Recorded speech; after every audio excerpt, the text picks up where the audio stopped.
Medovik. Medovik is a honey cake from Eastern Europe with roots tied to old Russian history and a legacy that stretched across the entire Soviet era. The most popular legend credits its creation to the imperial court of Tsar Alexander in the early 1800s, where a new royal chef reportedly baked a honey-layered dessert without knowing that Empress Elizabeth had a strong and well-known dislike of honey in her food. She tried it anyway, loved it completely, and the recipe spread outward from there. During the Soviet years, the cake became deeply embedded in everyday home cooking because ingredients like honey and sour cream were relatively accessible to ordinary families at a time when many other luxuries were not. The cake itself is built from a stack of thin, crisp, honey-spiced layers, anywhere from 6 to 10 of them, sandwiched together with generous amounts of sour cream frosting between each one.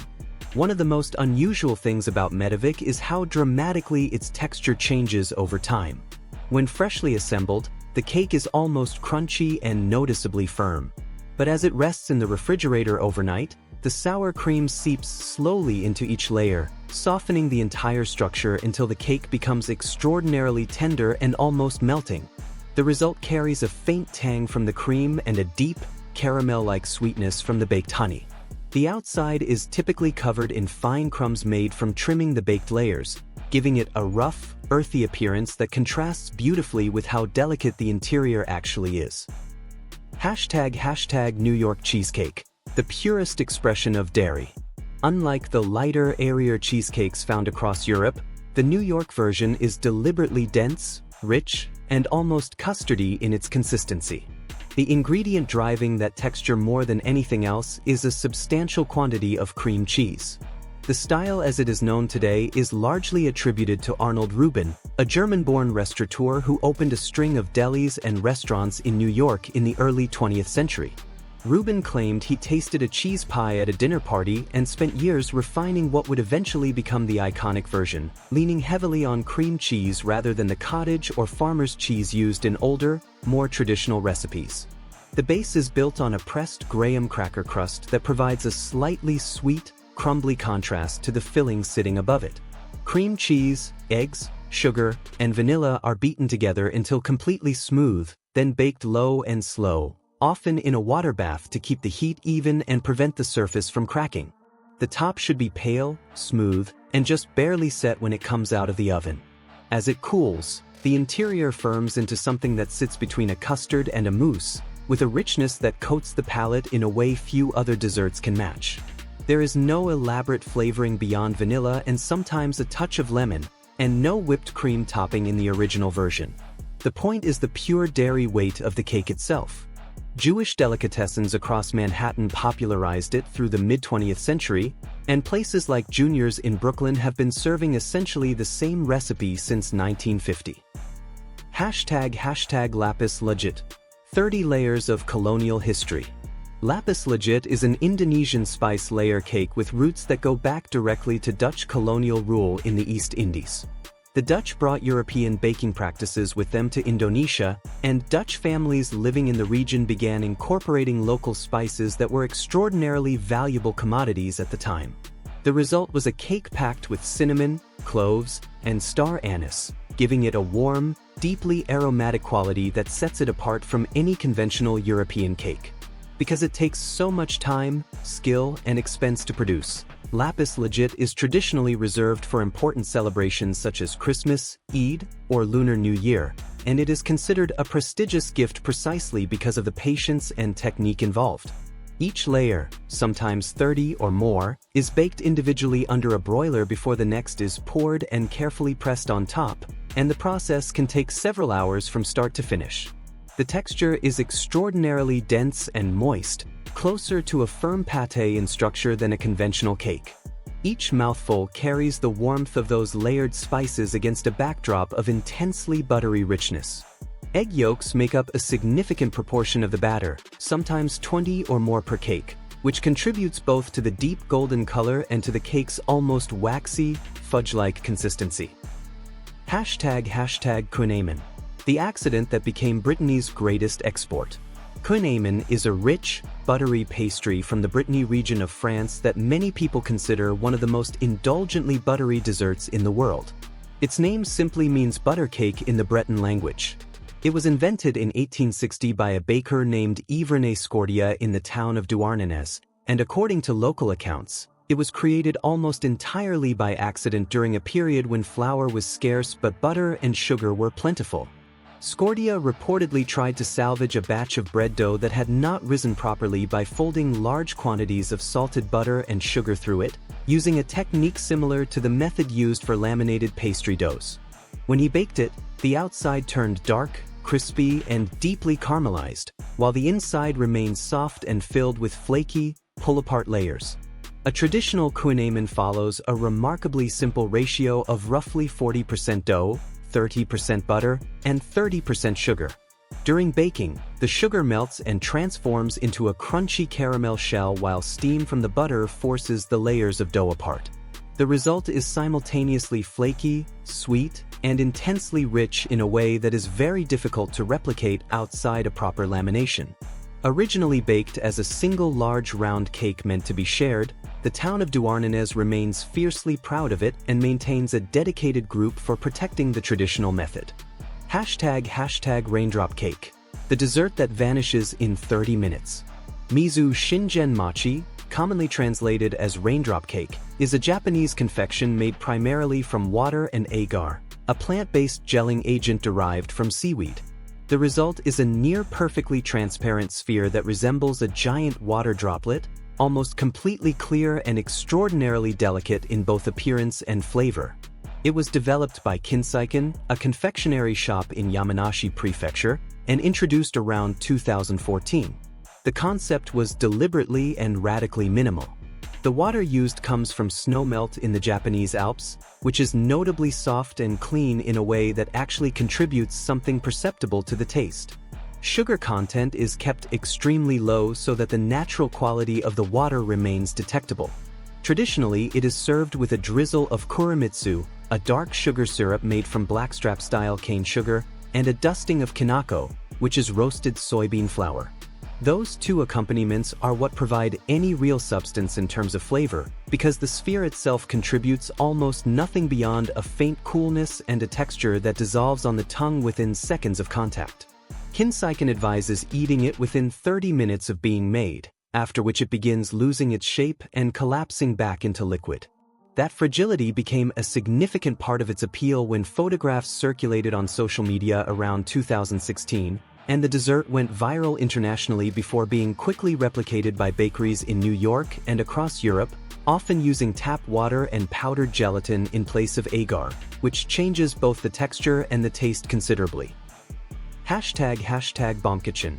The tree cake built one ring at a time. Baumkuchen is a German spit cake whose name translates directly as tree cake. When sliced, the interior reveals concentric rings of golden batter, one for each layer built up during the baking process, so that the cut surface looks strikingly like the growth rings visible inside a tree trunk. The traditional preparation method is unlike anything in conventional cake baking. A thin layer of batter is brushed or poured onto a rotating horizontal spit, then held in front of open heat until it sets and browns slightly. Another layer goes on, then another, with each pass of the spit building the cake progressively thicker. A finished Baumkuchen might have 20 or 30 layers, and the process can take well over an hour of continuous attention. The recipe itself is simple, built from eggs, butter, sugar, flour, and often marzipan, producing something dense, moist, and almost nutty in its sweetness. The exterior receives a finishing coat of chocolate or fondant glaze in many versions. The cake has been documented in Germany since at least the 15th century and became closely associated with festive occasions and wedding celebrations, partly because of the time and skill required to make it correctly. What is perhaps less expected is the cake's enormous and enduring popularity in Japan. German missionaries and traders introduced it in the early 20th century, and Japanese confectioners adapted and refined it to the point where it is now a fixture in Japanese patisseries and department store food halls, with regional variations incorporating matcha, black sesame, and cherry blossom that make it distinctly Japanese in character while preserving the ring structure entirely. #Princess Cake, Sweden's dome of cream and marzipan. Sweden's princess cake is immediately recognized by its smooth dome of pale green marzipan. The interior is a considerably more colorful affair, with layers of sponge cake stacked with pastry cream, fresh raspberries or raspberry jam, and a deep, generous layer of loosely whipped cream before the marzipan cover is draped over the whole dome and smoothed down carefully. The rounded top is created by the sheer volume of cream packed inside, which pushes upward naturally, and slicing through reveals the full cross-section of layers all at once. The cake was created in the 1920s by Jenny Akerstrom, a home economics teacher who wrote a popular cookbook series and was responsible for educating the daughters of Prince Karl, Duke of Västergötland. The book included a recipe for what was initially called grön tärta, meaning green cake, which the royal princesses were reportedly very fond of. Their enthusiasm gave it the name that has stuck ever since.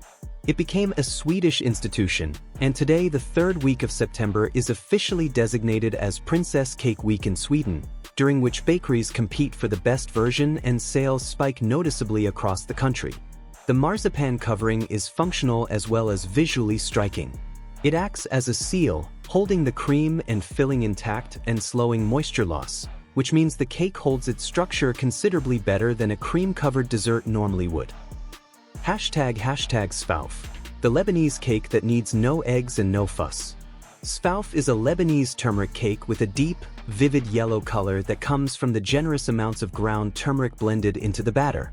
The flavor the turmeric contributes here is mild and earthy rather than sharp or medicinal, and combined with anise seed, which is often toasted before being added, the cake has a warm, gentle herbal quality that is genuinely unusual for a sweet baked good. It contains no eggs, is not layered, and is not filled. The batter is made from semolina or a blend of semolina and flour combined with sugar, tahini, oil, baking powder, and milk, mixed together and poured into a pan. Pine nuts or sesame seeds are pressed onto the surface before baking. The result is a dense, slightly crumbly cake with a dryish texture that falls somewhere between a traditional Western cake and a pressed shortbread in structure. Sfouf is not particularly sweet by the standards of most other desserts, which makes it work as well alongside coffee or tea as it does as an after-dinner finish. In Lebanon, it is traditionally made for school celebrations, spring gatherings, and informal visits. The name comes from the Arabic word for roll, referring to the way the cake is traditionally cut into neat squares or diamonds directly in the baking pan. During Lent it became widely popular because it contains neither butter nor eggs, making it compatible with the fasting restrictions observed by Lebanese Christians. The tahini in the batter provides the richness that absent butter would otherwise contribute, adding a subtle nuttiness and keeping the crumb from drying out. #Tres Leches, the cake that drinks its frosting. Tres Leches is a sponge cake soaked after baking in a mixture of 3 distinct dairy products: evaporated milk, sweetened condensed milk, and heavy cream. The origins are disputed across Latin America, with Mexico, Nicaragua, and Cuba all presenting reasonable historical claims, and the debate has never been conclusively settled. What is fairly clear is that the recipe gained wide visibility in the mid-20th century, partly because the Nestlé company printed a version of it on their condensed milk cans distributed throughout Latin America, making the ingredients and the method simultaneously accessible to millions of households. Whether Nestlé created the recipe or simply amplified an existing one remains genuinely unclear. The method is straightforward. A light egg white sponge is baked until springy, then pierced all over and drenched with the combined 3-milk mixture, which seeps slowly into every part of the crumb. After several hours of chilling, the dairy has soaked all the way through, and when cut, the interior is wet and almost custard-like but still holds its shape because the original sponge structure remains intact beneath the saturation. The topping is typically a thick layer of lightly sweetened whipped cream, often decorated with cinnamon or fresh fruit. What makes Tres Leches genuinely appealing is the contrast between the airy sponge structure and the concentrated dairy richness it carries, so that each bite is simultaneously light and deeply indulgent in a way that is difficult to achieve through any other method. #Saint Honoré Cake, every component made separately, assembled once. The Saint Honoré Cake is named after the patron saint of bakers and pastry chefs, Saint Honoré of Amiens, and it stands as one of the most structurally complex preparations in French pâtisserie. The base is a disc of pâte brisée, a short crust-style dough, topped with a ring of puff pastry piped around the edge. On top of that ring sit a series of small choux puffs that have been dipped in caramel, which hardens and holds them firmly in place. The center is filled with a cloud of chantilly cream and traditionally with chebouste cream, a pastry cream lightened with meringue, named after the Paris pastry shop credited with creating the cake in the 1840s. The short crust is crumbly and buttery. The puff pastry base is light and flaky. The choux puffs have a thin, crisp shell with a soft interior, and the cream filling is cool and airy. Every component is made separately and assembled to order, which is precisely why it is rarely attempted outside a professional setting. The caramel coating on the choux puffs begins softening after a few hours, which means the window for serving the cake at its peak is narrow and unforgiving, making it a high-stakes preparation even for experienced pastry cooks. #Kladdkaka, Sweden's deliberately underbaked chocolate cake.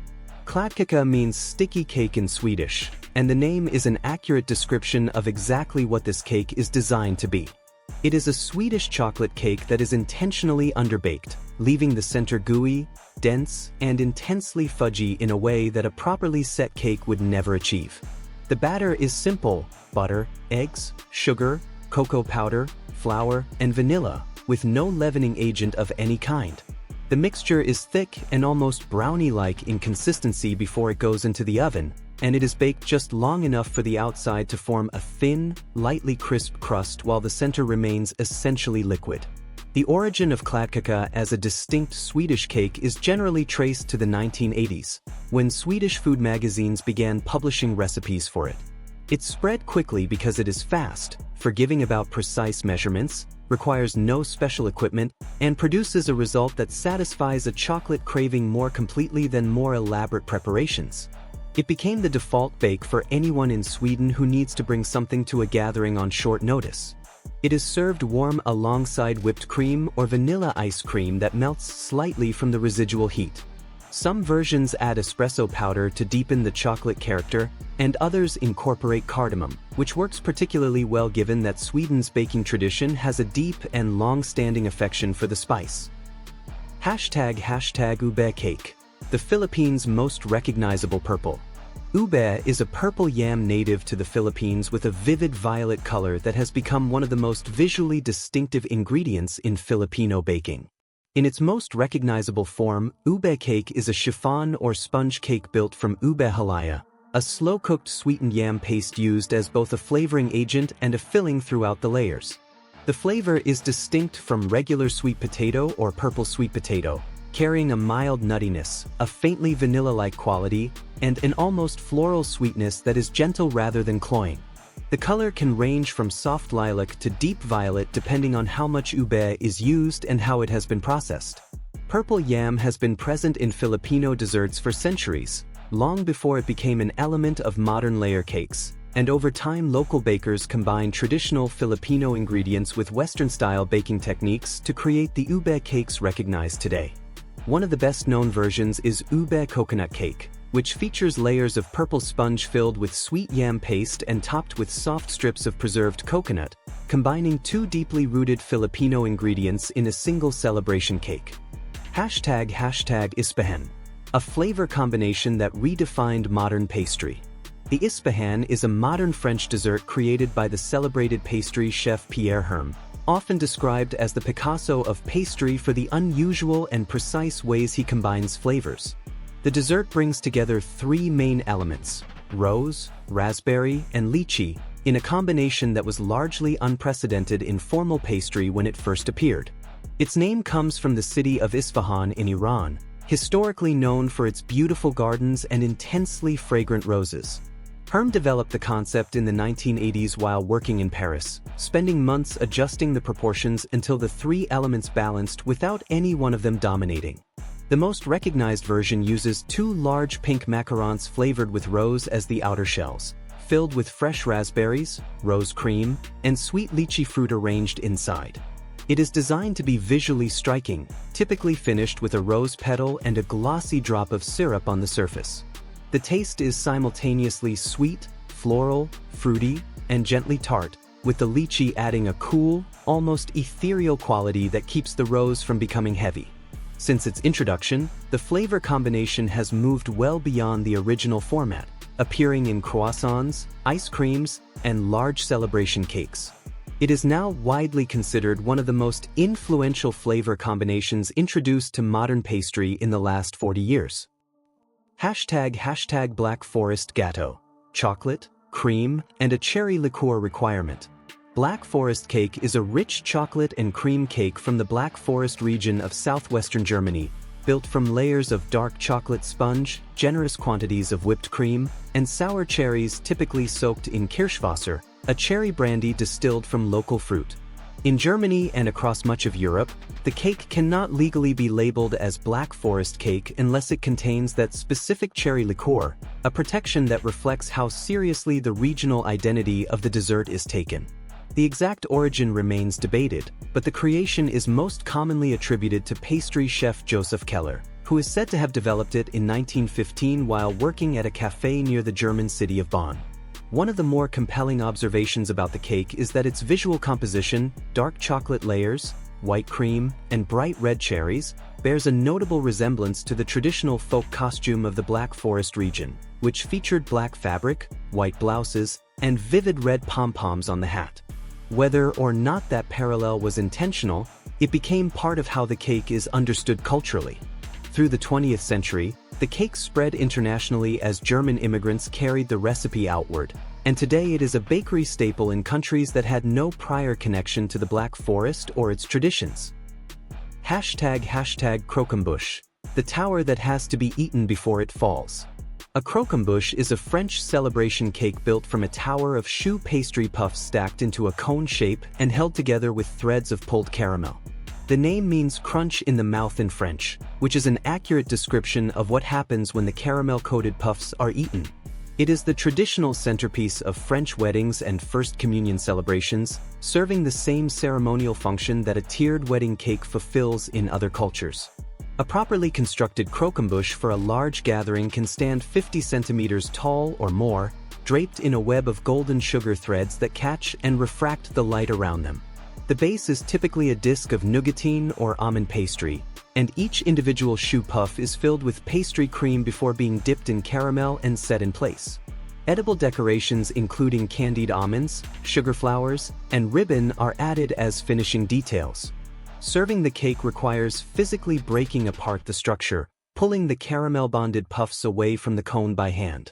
The challenge is that the spun sugar decorations and caramel bonds begin softening and collapsing if humidity is high or if too much time passes before serving, which makes it a genuinely high-stakes preparation even for experienced pastry cooks who have made it many times before.